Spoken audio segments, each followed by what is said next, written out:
దయచేసి అందరూ కూర్చుందాం.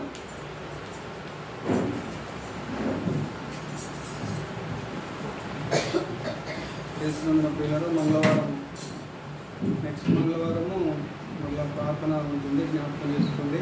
11 గంటల నుంచి 1 గంట వరకు నెక్స్ట్ మంగళవారం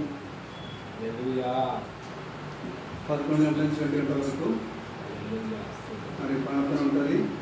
ప్రార్థన కూడిక లేకపోతే అసలు ఏమాత్రం బలం ఉండదు. మనం ఆత్మీయ బలం ఏమాత్రము ఉండదు. మంగళవారం ప్రార్థన 11 గంటలకు ఉంటుంది. 11 నుంచి 1 గంటల వరకు ఉంటుంది. దయచేసి జ్ఞాపకం అందించుకొని ప్రార్థనకు చేరవలసిందిగా ప్రభువైన యేసుక్రీస్తు ప్రేమపూర్వకంగా మిమ్మల్ని అందరినీ ఆహ్వానిస్తున్నాను.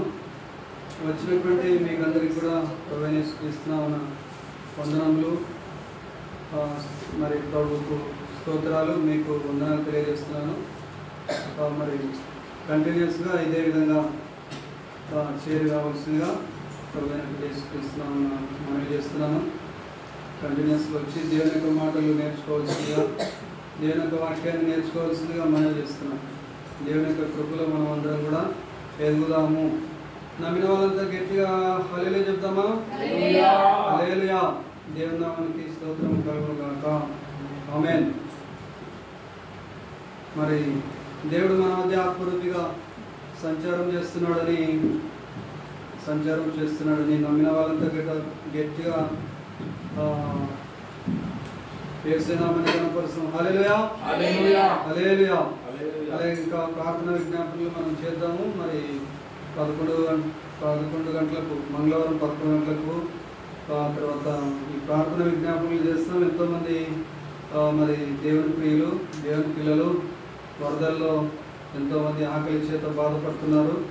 విజయవాడ చుట్టుపక్కల ప్రాంతాల్లో ఆకలి చేత బాధపడుతున్నారు. అంత విజయవాడ మాత్రమే కాకుండా విజయవాడకు దగ్గర ఉన్నటువంటి జిల్లాల్లో కూడా వరదలు ఉన్నట్లుగా మరి తెలియపరచడం జరుగుతుంది, తెలుసుకోవడం జరుగుతుంది. కాబట్టి ఆ ప్రాంతాల్లో కూడా ఏ ప్రాంతాల్లో వరదలు ఉన్నాయో, ఏ జిల్లాలో వరదలు ఉన్నాయో, వరద బాధితులు ఎవరెవరు ఉన్నారో ఆ వరద బాధితులు ఆకలి మరి తక్కువ చేత బాధపడుతున్నటువంటి వారు ఉన్నారు. ఎంతోమంది కొట్టుకొని పోతున్నారు. దయచేసి మరి వారందరి కోసం ప్రార్థన, వరదలు ఆపేయాలని వాళ్ళందరి కోసము ప్రార్థన చేయవలసిందిగా ప్రభువైనటువంటి యేసుక్రీస్తు నామమున మీకు అందరికీ మనవి చేస్తాం. మనం అందరం కూడా చేస్తాం, ప్రార్థన చేద్దాం. మీరందరి కోసం, వరదల కోసం ప్రార్థన చేద్దాం. ఎవరైనా మరి ఇప్పుడు ప్రార్థన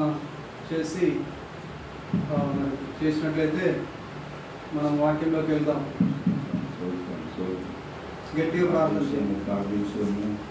ఎంతోమంది